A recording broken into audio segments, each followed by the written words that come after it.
लोकतंत्र में स्वागत है आपका। मैं हूं आपके साथ नेहा दुबे। मोदी समाज के अपमान मामले में राहुल को सूरत कोर्ट से 2 साल की सजा हो गई। सजा के फैसले के दूसरे दिन ही लोकसभा अध्यक्ष ने राहुल को लोकसभा सदस्यता से अयोग्य घोषित कर दिया। अब तो राहुल से बंगला भी खाली करने को कह दिया गया है। सारे फैसले जल्दी जल्दी लिए गए हैं, लेकिन कांग्रेस ने कोई जल्दबाजी नहीं दिखाई। राहुल गांधी ने फैसले के खिलाफ बड़ी अदालत में अपील भी नहीं की।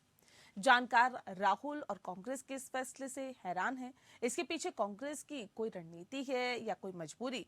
कानून के कुछ जानकार इस बात की संभावना जता रहे हैं कि राहुल और उनकी पार्टी दिल्ली के वकीलों को ये मामला सौंपने की तैयारी कर रही है। सूरत कोर्ट ने गुजरात में फैसला लिखा है और ऐसे में गुजराती में ये फैसला लिखा है। ऐसे में दिल्ली के वकीलों को 168 पेज के इस गुजराती फैसले का अंग्रेजी ट्रांसलेशन चाहिए होगा। इसमें कम से कम 3 दिन से 4 दिन का वक्त लग जाता है। हो सकता है कि इसी वजह से राहुल को कोर्ट पहुंचने में देरी हो रही हो। वहीं कुछ जानकारों को राहुल के इस अब तक के कोर्ट नहीं पहुंचने में लीगल से ज्यादा पॉलिटिकल वजह दिखाई दे रही है। राहुल गांधी के अब तक कोर्ट नहीं जाने की मुख्य पॉलिटिकल वजह ये गिनाई जा रही है कि कोर्ट में अपील करने के बाद सूरत कोर्ट के फैसले यानी कि कन्वेंशन पर रोक नहीं लगती है, तो इससे राहुल गांधी और कांग्रेस पार्टी को और ज्यादा नुकसान उठाना पड़ेगा। ऐसे में काफी सोच विचार करके ही कांग्रेस अगला कदम उठाएगी।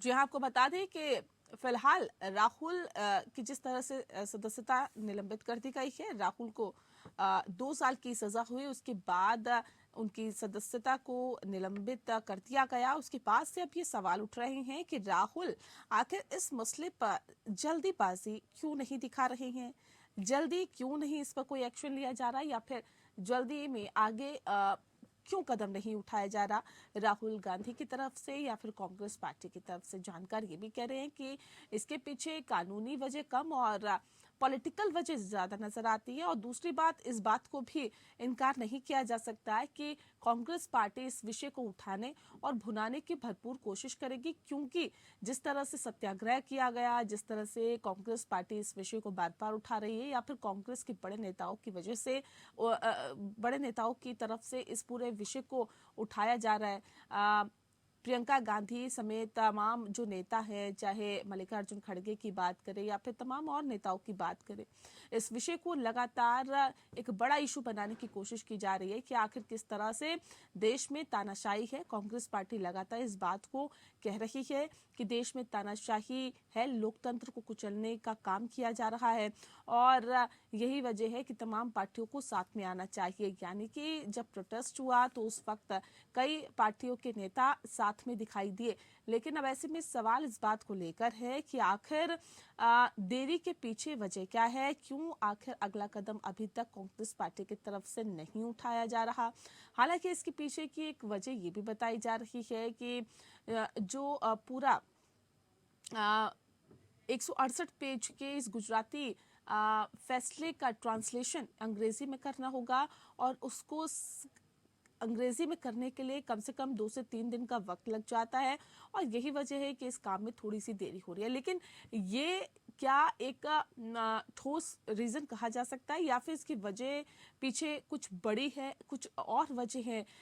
इन वजहों को हम तलाशने की कोशिश करेंगे कि आखिर क्या वजह इसके पीछे है और आखिर इतनी देरी क्यों, ये भी आज हम समझने की कोशिश करेंगे। इस विषय पे आज हम तफसील से चर्चा करेंगे। खास मेहमान हमारे साथ मौजूद है, उनसे आपका परिचय करा देते हैं। इस वक्त हमारे साथ संदीप दुबे जी हैं, नेता है भारतीय जनता पार्टी के, बहुत स्वागत है आपका। विजय कौशिक जी हमारे साथ है, प्रवक्ता है कांग्रेस के, आपका भी बहुत स्वागत है। डॉक्टर प्रदीप शर्मा जी इस वक्त हमारे साथ है, वरिष्ठ अधिवक्ता है सुप्रीम कोर्ट के, आपका स्वागत है सर। और प्रोफेसर नीरज जैन जी हमारे साथ है, जो कि राजनीतिक विश्लेषक है, आपका भी बहुत स्वागत है। डॉक्टर प्रदीप शर्मा जी, इस खास कार्यक्रम की शुरुआत आपके साथ ही करती हूँ, क्योंकि जिस तरह से गुजरात के सेशन कोर्ट का फैसला आया, 2 साल की सजा सुना दी गई, लोकसभा की सदस्यता से निलंबित कर दिया गया राहुल गांधी को। और जो तमाम सियासी घटनाक्रम हुए वो सियासी घटनाक्रम अलग, लेकिन हम कानूनी पहलुओं को समझने की आपसे कोशिश करेंगे कि आखिर अब कानूनी पहलू आप इस पूरे मसले पर कहां देखते हैं, क्या देखते हैं, और राहुल गांधी या कांग्रेस पार्टी की तरफ से अभी तक अपर कोर्ट नहीं जाया गया तो इसके पीछे की क्या वजह है?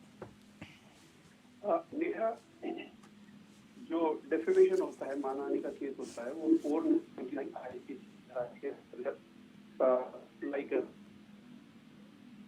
मैक्सिमम पनिशमेंट है वो 2 साल की होती है। मैक्सिमम पनिशमेंट है जो राहुल गांधी के बारे में दिल्ली। अब प्रदीप जी, आपकी आवाज माफ कीजिएगा, आप हम तक नहीं पहुंच पा रही ठीक से। एक बार फिर से मैं आपसे कनेक्ट करने की कोशिश करती हूँ, फिर से कनेक्ट करते हैं आपसे। प्रदीप जी, आपकी आवाज हम तक नहीं पहुंच पा रही है। विजय कौशिक जी, मैं सीधा रुख आपका कर लेती हूँ।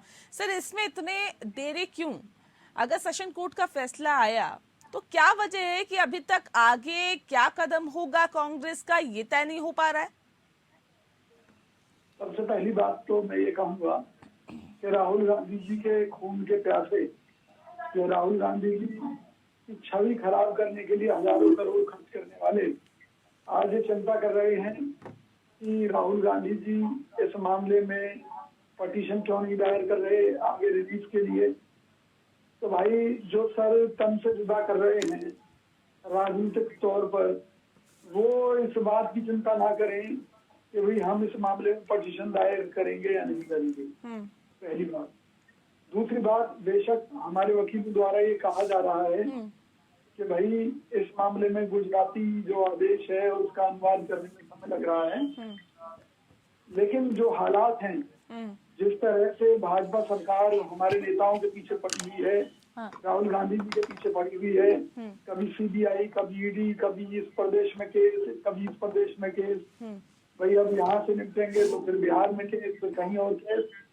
तो हमारे यहाँ पार्टी में एक वर्ग ये भी कह रहा है कि राहुल जी कि आप जनता के नेता हैं, ये भाजपा ने जो चाल चलकर आपकी सदस्यता को छीना है, आप इसका सड़कों पर संघर्ष कीजिए।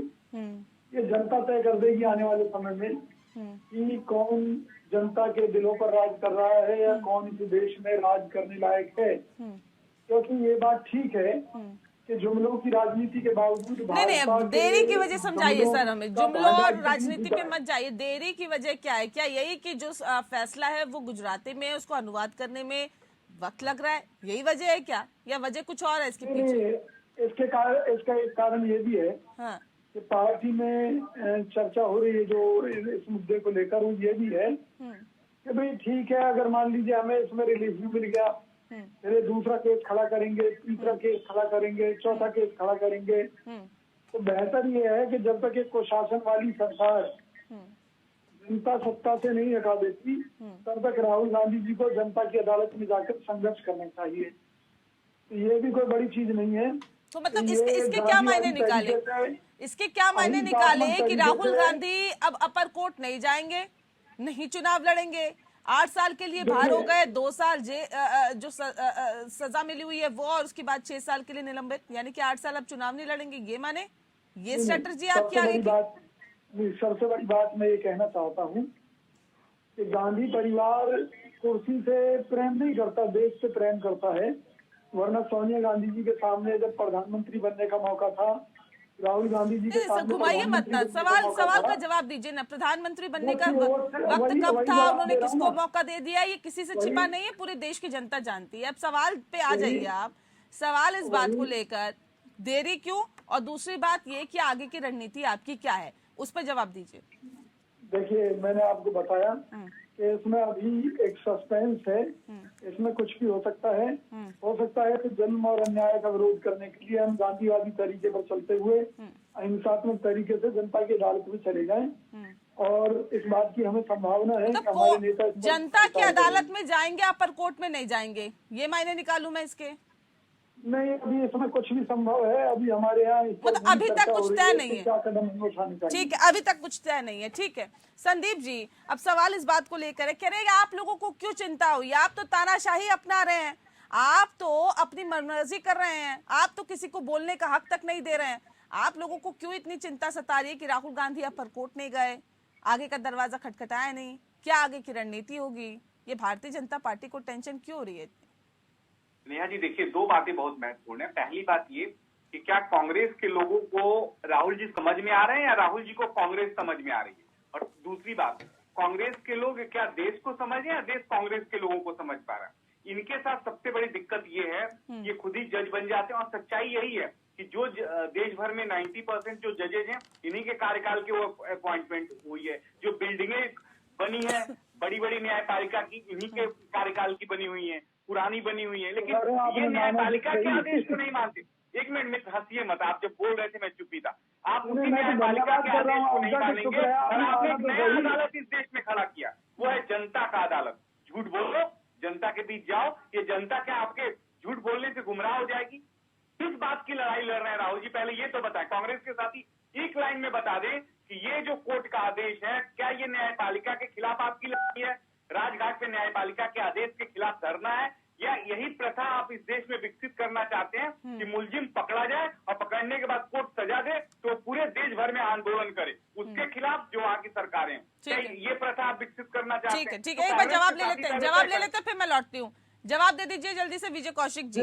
ये जो सत्याग्रह हुआ ये किसके खिलाफ था, और ये जो विरोध है ये किसके खिलाफ है? राहुल गांधी ने जो बोला वो साफ तौर पे जाहिर है कि उन्होंने किस किस का नाम लिया, क्या क्या बोला। कोर्ट ने सजा सुना दी और उसके बाद अगर सीधे सीधे आरोप लगाया जा रहा है या कटघरे में खड़ा किया जा रहा है आप लोगों की तरफ से, तो वो सरकार को किया जा रहा है। ये कहां तक उचित है?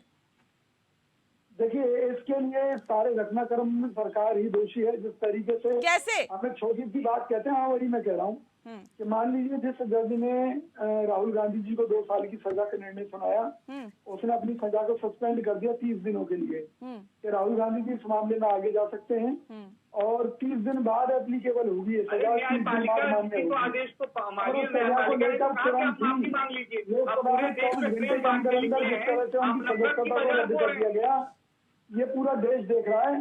क्योंकि मोदी जी चाहते नहीं है कि अडानी के मुद्दे पर देश की संसद में सवाल हो।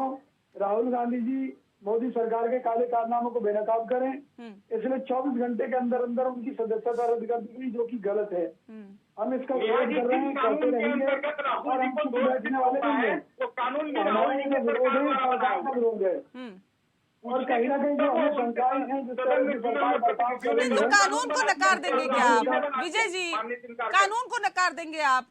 ये कह देंगे ये गलत फैसला है? सर, अदालत का फैसला, आपके पास अधिकार है, आप जाइए, आप उच्च न्यायालय में जाइए, कौन आपको मना कर रहा है? आपके पास तो पूरा रास्ता है, 30 दिन का वक्त आप लोगों के पास है। अब सवाल यही ना कि इतनी देरी क्यों? अगर राहुल गांधी की आगे की रणनीति साफ है या कांग्रेस पार्टी की आगे की रणनीति साफ है, एक दूसरे पर आरोप लगाने की बजाय जाइए आगे कोर्ट का दरवाजा खटखटाइए, या फिर वहीं पे रफा दफा कर देते उस मामले को कि जी मुझे खेद है, मैंने गलत बोल दिया, बात खत्म हो जाती वहीं।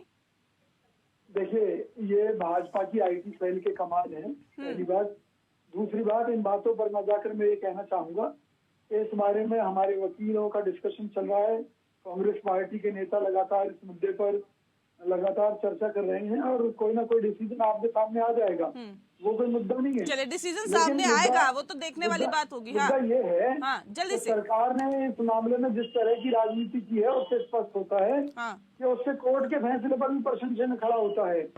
और ये जो प्रश्न चिन्ह लगाने का अधिकार है, ये हमें कानून नहीं दे रखा है, संविधान नहीं दे रखा है कि हम इस फैसले से संतुष्ट नहीं है। क्योंकि राहुल गांधी जी ने किसी की मानहानि की नहीं। राहुल गांधी जी ने तो सवाल किया गया सर, देश में किसी चीज में तो विश्वास होगा कांग्रेस पार्टी को, ये नहीं है। मोदी क्यों है? न्यायालय पर आपको विश्वास नहीं है, चुनाव आयोग पर आपको विश्वास नहीं है, आप लोगों को किसी पे विश्वास नहीं है, सरकार पर आपको विश्वास नहीं है। सर, किसी चीज पे तो विश्वास करिए, कुछ तो विश्वास करना ही पड़ेगा ना सर। नहीं करेंगे आप? जब सरकार एडवांस में अपने काले कारनामों के बारे में बता देगी कि देखिए राहुल जी के खिलाफ इस केस में देखिए क्या होने वाला है, इसमें क्या होने वाला है, तो जो लोग पहले से गारंटियां ले रहे हैं उनसे सवाल पूछे जाने चाहिए कि भाई वो किस तरह से अपनी मुट्ठी में रखकर चल रहे हैं सारे सिस्टम को। और हम तो एक नहीं, अभी सीधी तक सी तो बात कह सरकारी रहे हैं, संस्थाओं को ही आप कह रहे थे कि मुट्ठी में रख के चल रहे आदेश पर हैं, सरकारी जिस एजेंसियों को ही सदन पर मुट्ठी में रख के चल रहे कोर्ट हैं। ने संदीप जी दिया जल्दी था, से जवाब उस पर दीजिएगा, उसके बाद मुझे क्यों? प्रदीप जी का और नीरज जी का रुख करना है, जल्दी से। नेहा जी, बैंक और देश को लूट के भागने वाले लोगों की जो लिस्ट है, वो मेरे पास लिस्ट अगर मैं पढ़ूं तो 50 से 60 नाम है, जिसको राहुल जी जपते रहते हैं कि ये मोदी जी के नाम के साथ उसको जोड़ते रहते हैं। वो अगर लिस्ट में पढ़ दूं तो कांग्रेस के लोग हैं और भागे हुए कांग्रेस के कार्यकाल में बैंकों से दिए हुए पैसे हैं। इनके जमाने में सोना देश के लिए गिरवी रखा जाता था। ये पहले एक ही शब्द का जवाब है कि राहुल जी किस विषय पे लड़ाई लड़ रहे हैं और उससे कांग्रेस को क्या फायदा हो रहा है। कांग्रेस के लोग जो आरोप लगा रहे हैं, प्रत्यारोप लगा रहे हैं, अगर मैं लिस्टों को गिनाना शुरू करूं तो आप मान के मतलब क्या उंगली दांतों तले रख लेंगे कि इतने फहरिस्त हैं घोटालों के। तो आप पहले राहुल जी लड़ क्या रहे हैं, लड़ किसके लिए रहे हैं? न्यायपालिका कोई लड़ने की चीज नहीं होती ना। न्यायपालिका के आदेश का पालन करिए। अगर आपको लगता है कि उसने गलत आदेश दिया है तो अपील में जाइए। सुप्रीम कोर्ट के जज प्रदीप जी बैठे हुए हैं, वो आपको समझा देंगे। ठीक है, चलिए प्रदीप जी का भी रुख करेंगे, नीरज जी का भी रुख करेंगे और भी खास मेहमान वही आपको संदीप दुबे जी भी हमारे साथ जुड़े। विजय जी भी क्या वजह इसके पीछे मानते हैं और ये देरी होना क्या कांग्रेस पार्टी के लिए नुकसानदायक हो सकता है, और अभी क्या विकल्प कांग्रेस पार्टी के पास आप देखते हैं? जल्दी से जवाब दीजिए सर। यहाँ जी सबसे पहले तो मेरा एक ऑब्जेक्शन है कि जो अभी मेरे पैनलिस्ट ने बोला है कि कोर्ट के बारे में एक ऑब्जेक्शनेबल और कंटेम्प्चुअस स्टेटमेंट दिया है कि कोर्ट के, देखिए कोर्ट के एक प्रोसीजर है, एक लोअर कोर्ट होती है, उसके बाद फिर सेशंस कोर्ट होती है, हाई कोर्ट है, सुप्रीम कोर्ट है। आप अगर एक किसी पर्टिकुलर ऑर्डर से सहमत नहीं है, आपको लगता है कि ये ऑर्डर गलत हुआ है, तो आपके पास हमेशा ऑप्शन होता है कि आप हायर कोर्ट में जाएं, उसके अगेंस्ट अपील करें, और वहां पर भी संतुष्ट नहीं है तो उसके बाद हाई कोर्ट है, वहां पर भी संतुष्ट नहीं है तो सुप्रीम कोर्ट है जी। ये एक प्रोसीजर है। तो किसी भी बारे में ये बोलना बहुत आसान है कि ये कोर्ट ने ये कर दिया, वो कर दिया। एनीहाउ, इस पर्टिकुलर केस के अंदर आपका मानहानि का 499 आईपीसी के अंदर ये डिफेमेशन आता है। डिफेमेशन को सजा जो एक्सप्लेन की है वो सेक्शन 500 आईपीसी में की है, और इस जो डिफेमेशन के केसेस होते हैं इनमें मैक्सिमम 2 इयर्स की पनिशमेंट है। मैं आपको एक बात और बता दूं कि हमारा जो सिस्टम है, जो लीगल सिस्टम है, जुडिशियल सिस्टम है, वो एविडेंस बेस्ड सिस्टम है।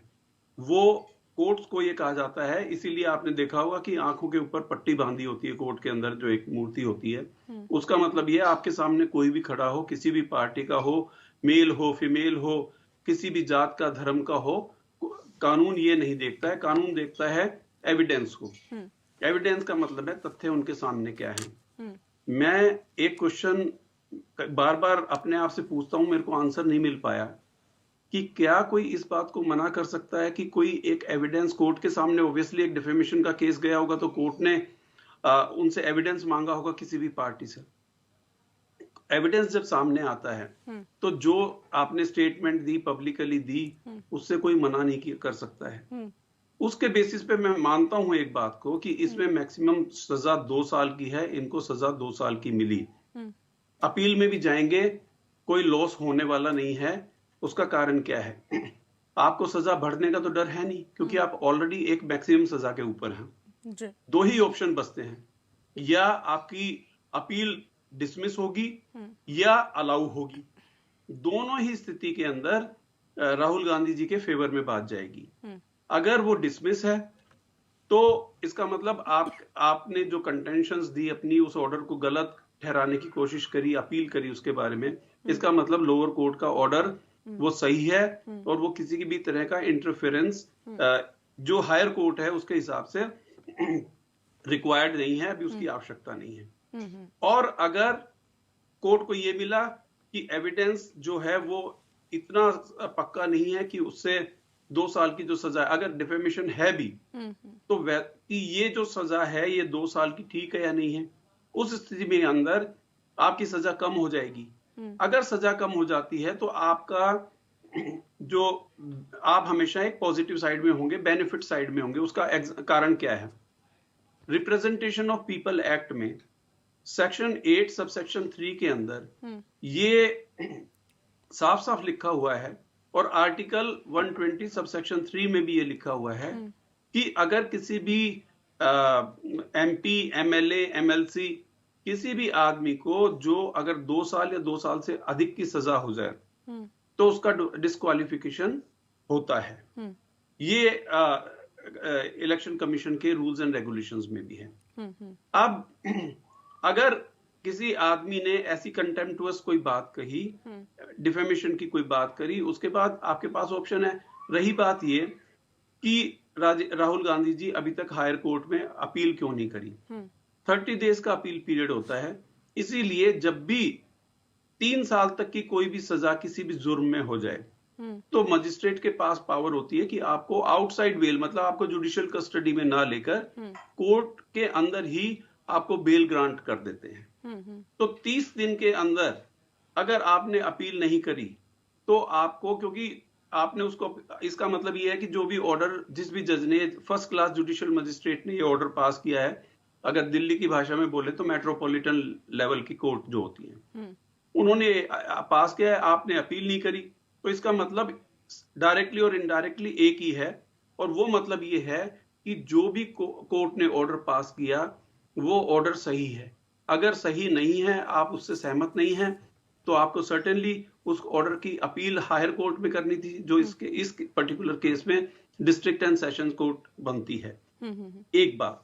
दूसरी बात यह है, अगर आपने अपील कर दी, अपील में भी क्योंकि सजा अभी 2 साल की है, 3 साल से कम है, तो आप बेल पे तो रहेंगे, आप सर्टेनली बिहाइंड द बार्स जाने वाले नहीं है, जुडिशियल कस्टडी तो आपकी होने वाली नहीं है। अच्छा, एक सेकंड सर, मैं जिस बात का जिक्र अभी विजय जी कर रहे थे, कह रहे थे ये जो स्टेटमेंट है, जो पूरा फैसला है वो गुजराती में है, उसे कन्वर्ट करने में 3 से 4 दिन का वक्त लग जाता है और यही वजह है कि इसमें देरी हो रही है।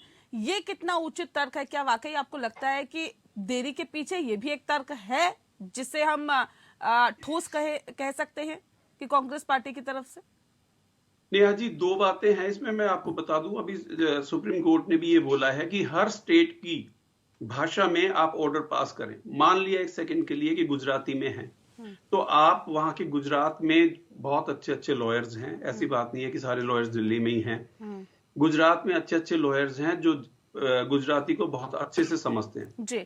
एक कारण यह है, तो उनके लिए पढ़ना और गुजराती में ही इसकी अपील बनाना कोई बड़ी बात नहीं है जी। दूसरी बात, अगर माना 1 मिनट की कि आपका विश्वास किसी और अच्छे लॉयर पे है जो दिल्ली में सेटल्ड है, सुप्रीम कोर्ट में प्रैक्टिस करते हैं, या जो भी कारण रहा हो, आजकल ऐसे ऐसे सॉफ्टवेयर्स आ गए हैं मार्केट में, हम लोग भी करते हैं क्योंकि बाहर जाते हैं तो हर लैंग्वेज तो हमें आती नहीं है, तो हम भी जो उनके ऑर्डर्स हैं उस सॉफ्टवेयर में उस ऑर्डर को फीड करते हैं और उसका ट्रांसलेशन मांग लेते हैं कि आपको किस पर्टिकुलर भाषा में उसकी ट्रांसलेशन चाहिए। बिल्कुल, वो ट्रांसलेट हो जाते हैं।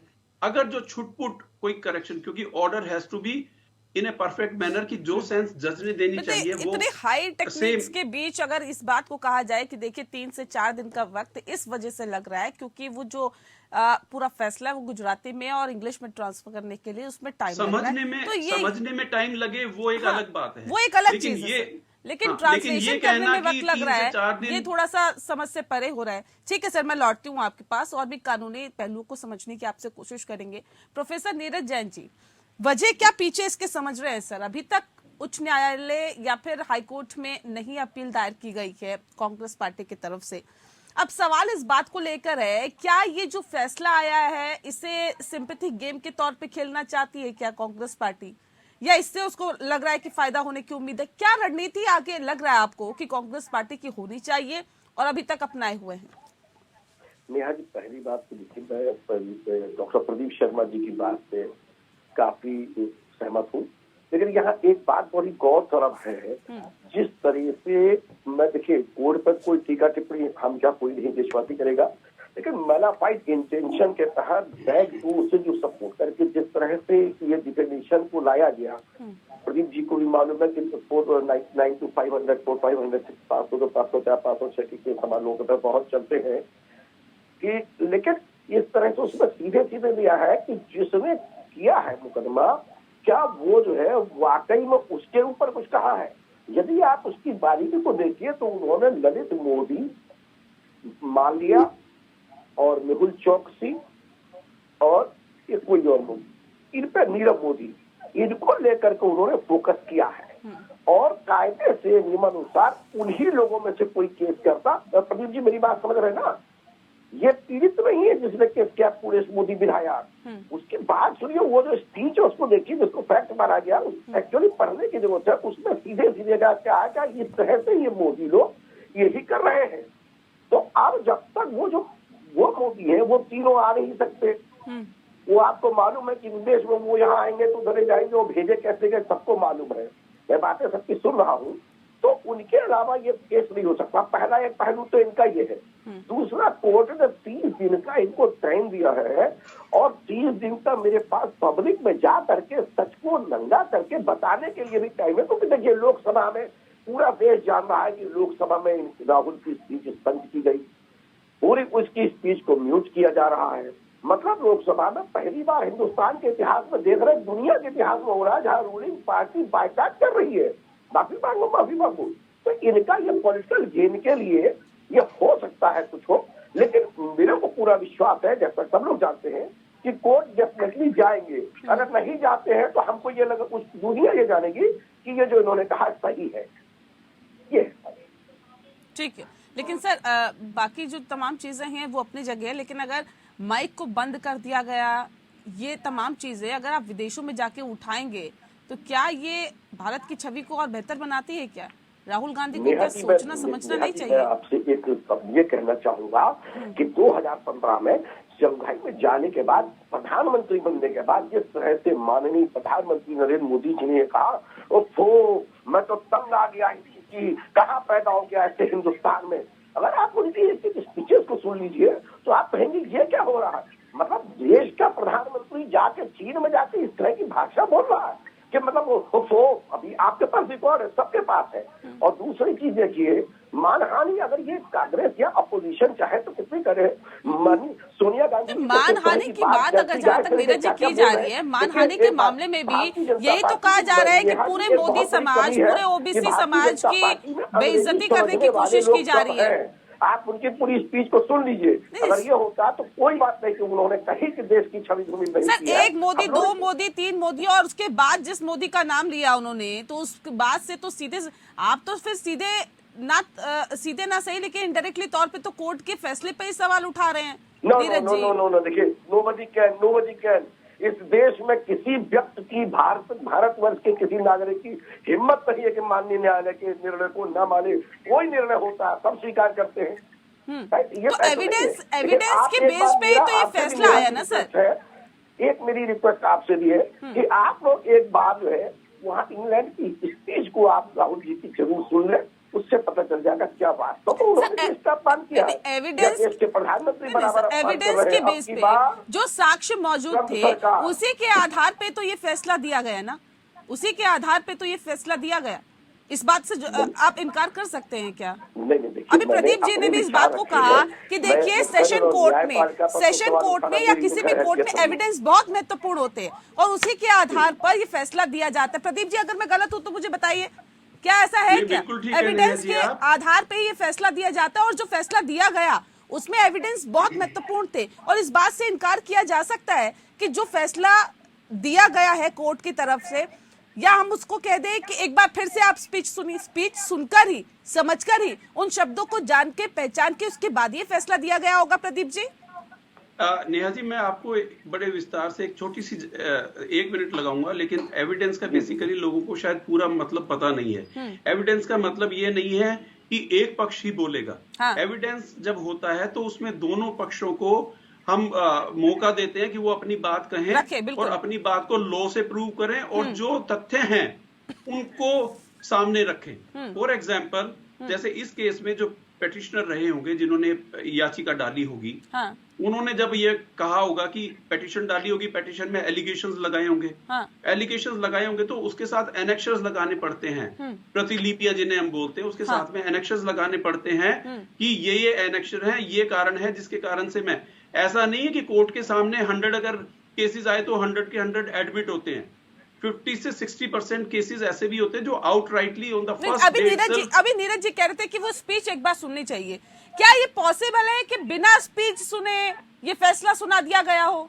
क्या ये पॉसिबल है क्या प्रदीप जी? नहीं, ये पॉसिबल नहीं है, और स्पीच नहीं तो उसके साथ साथ उसकी ट्रांसक्रिप्ट भी लगाई जाती है। मेरा कहने का मतलब ये है कि अगर 1 मिनट के लिए मान लिया कि आपने स्पीच सुन भी ली, जरूरी नहीं है नेहा जी कि स्पीच जो बोली जाए वो जो आप समझे वो मैं समझूं। उसके बाद दोनों पक्षों को एक मौका दिया जाता है, उसमें बताया जाता है कि इनका ये कहना है।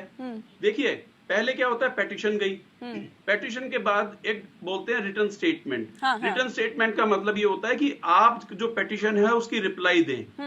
रिप्लाई के बाद जो रिप्लाई होता है उसका रिप्लाई दोबारा से पेटिशनर को अवसर देते हैं कि इन्होंने ऐसा कहा है, तो आप अपने आप को जस्टिफाई इन सर्कमस्टांसिस में कैसे करेंगे, बिल्कुल उसको रिजोइंडर बोलते हैं। तो उस केस के अंदर जब आपके पास इतने मौके होते हैं, उसके बाद फिर एविडेंस आता है। एविडेंस का ही ये पार्ट है जिसमें आप क्रिया और प्रतिक्रिया होती है।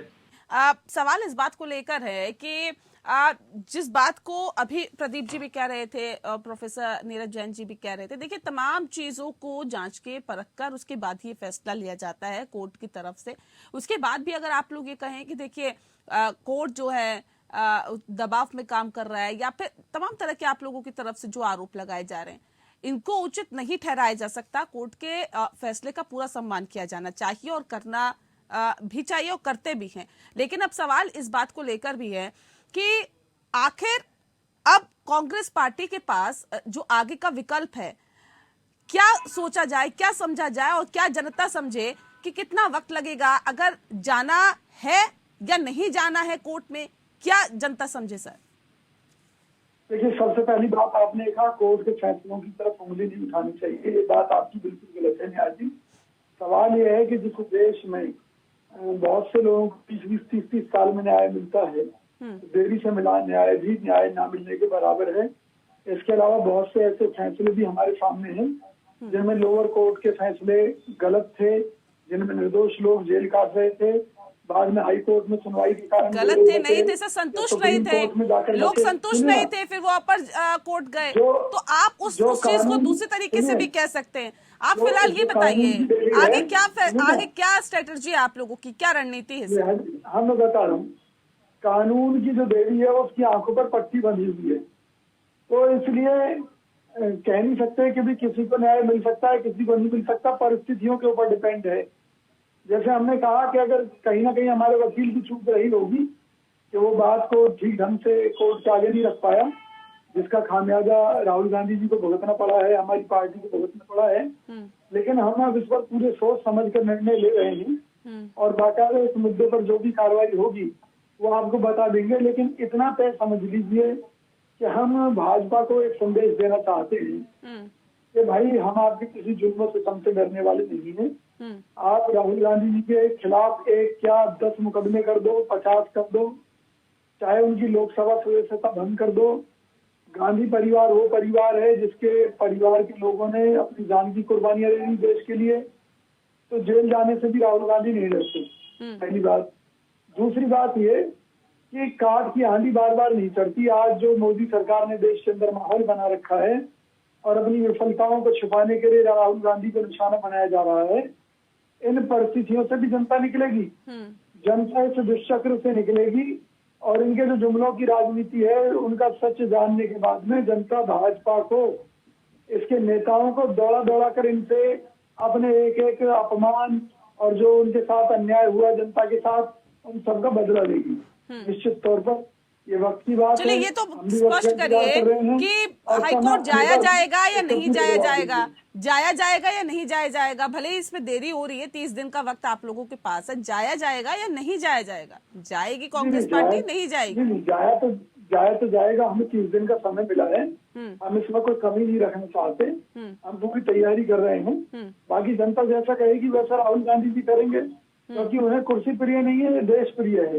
अडानी अंबानी बेनकाब होंगे, मोदी सरकार ऐसा तो नहीं है कि इसके पीछे कोई मजबूरी है, ऐसा तो नहीं है इसके पीछे कोई मजबूरी है या फिर राजनीतिक सोच है जो इतना वक्त लग रहा है? हमारी कोई मजबूरी नहीं है, लेकिन मैं एक चीज कहता हूँ कि कहीं ना कहीं अगर कपिल सिब्बल जैसे अनुभवी लोग हमारे साथ रहे होते इस मौके पर तो उसका हमें लाभ मिलता।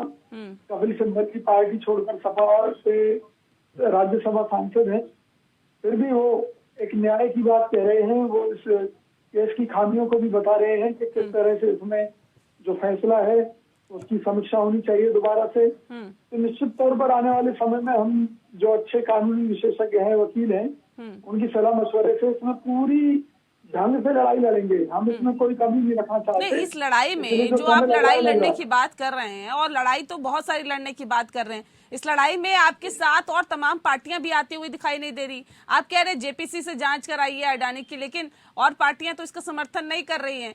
कुछ पार्टियां इसके साथ है लेकिन बाकी तो साथ नहीं दे रही हैं।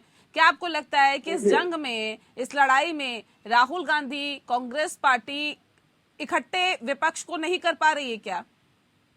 नहीं, किसी भी देश का इतिहास उठाकर देख लिए, जब जब किसी देश में तानाशाह हुआ है खराब, तो लोग इतनी आसानी से इकट्ठा नहीं हो पाए। आज भी जिन जिन पार्टियों के खिलाफ सीबीआई ईडी की जांच चल रही है, उनमें कांग्रेस ही एक ऐसी पार्टी है कि इस सब के बावजूद भी सड़क से लेकर संसद तक हमारे संघर्ष चल रहा है। वरना बहुत सी विपक्षी पार्टियां तो सरेंडर कर चुकी हैं मोदी सरकार के सामने, निश्चित तौर पर। इसलिए सबके अपने अपने फायदे नुकसान हैं, लोग देख रहे हैं, लेकिन हमारे लिए देश से बढ़कर कुछ नहीं है। इसलिए हम किसी भी चीज की परवाह किए बगैर निश्चित तौर पर इसमें अपनी लड़ाई हम लड़ते रहेंगे। ठीक है संदीप जी, सुना आपने, लड़ाई लड़ते रहेंगे। कांग्रेस पार्टी अपनी आवाज उठाती रहेगी, भले ही आप कितनी दबाने की कोशिश करें।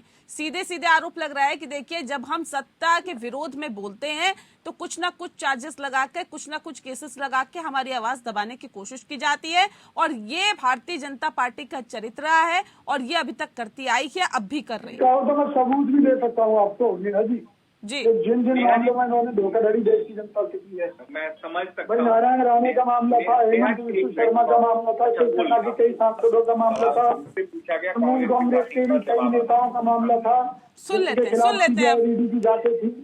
अब सुन लेते हैं, फिर लौटते हैं आपके पास। मैं एक लिस्ट बताता हूँ, मैं नहीं बताना चाहता था। विजय माल्या, मेहुल चौकसी, नीरव मोदी, निशांत मोदी, पुष्पेंद्र पद, आशीष जोगनपुर, सनी कालरा, आरती हैजा, संजय कालरा, वर्षा कालरा, सुधीर कालरा, जाहिद मेहता, उमेश पतले, कमलेश पतला, नीलेश परिहो, विनय मित्तल, ऐसे हजारों लोग हैं जो कांग्रेस के राज में बैंकों से पैसा लिए, है ना, और इस देश को छोड़ के भाग गए। कांग्रेस के लोगों ने करप्शन करने वाली जितनी पार्टियां, जिनके लोग संलिप्त है भ्रष्टाचार में, वो लोग उनसे लड़के आए। अरविंद केजरीवाल कांग्रेस के खिलाफ लड़के आए, लालू जी कांग्रेस के खिलाफ लड़के आए, मुलायम सिंह यादव कांग्रेस के खिलाफ लड़के आए, ममता बनर्जी कांग्रेस के खिलाफ लड़के आए। आज सारे के सारे लोग, जब भ्रष्टाचार की बात होती है तो ये सारी भ्रष्ट पार्टियां और भ्रष्ट पार्टियों के नेता का समर्थन अगर कोई कांग्रेस कर रहा है तो ये ईमानदार कांग्रेस के राहुल गांधी जी के नेतृत्व में ये समर्थन हो रहा है। तो मुझे ये समझ में नहीं आता कि कांग्रेस की जो बॉटल है, भ्रष्टाचार में कांग्रेस है या कांग्रेस में भ्रष्टाचार है। पहले तो ये कांग्रेस तय कर ले उसको किसके साथ देना है और किसका साथ नहीं देना है। और ये जो पार्टियां जिनका ये समर्थन करते हैं, इन्हीं के वोट बैंक पे खड़ी हैं। अरविंद केजरीवाल, शीला जी चली गई, आप चले जाए जगन्नाथ मिश्रा की सरकार थी बिहार में, लालू जी आ गए, नारायण दत्त तिवारी की सरकार थी उत्तर प्रदेश में, मुलायम जी आ गए, कांग्रेस की सरकार थी पश्चिम। ऐसे कई प्रदेश है जहां कांग्रेस को हरा के यही दल आए हैं, और वो इनको चोर कहते हैं, ये उनको चोर कहते हैं। दोनों चोर चोर नौक क्या भाई आज हो गए। और उनको किससे दिक्कत है? भारतीय जनता पार्टी।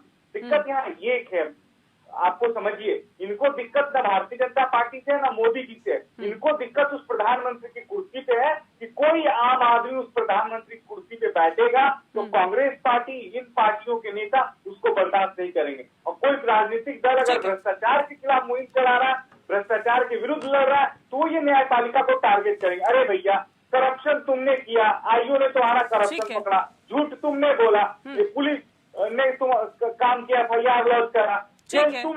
चलिए, एक दूसरे पर आरोप प्रत्यारोप का सिलसिला लगातार चल रहा है और पहले भी चलता रहा है, लेकिन अब ऐसे में सवाल इस बात को लेकर कि आखिर कांग्रेस पार्टी इतनी देरी क्यों कर रही है हाईकोर्ट जाने में। अब वाकई देखने वाली बात होगी कि कांग्रेस पार्टी का अगला स्टेप क्या होता है, अगला कदम क्या होता है। बहुत शुक्रिया आप सभी मेहमानों का हमारे साथ इस खास चर्चा में शामिल होने के लिए।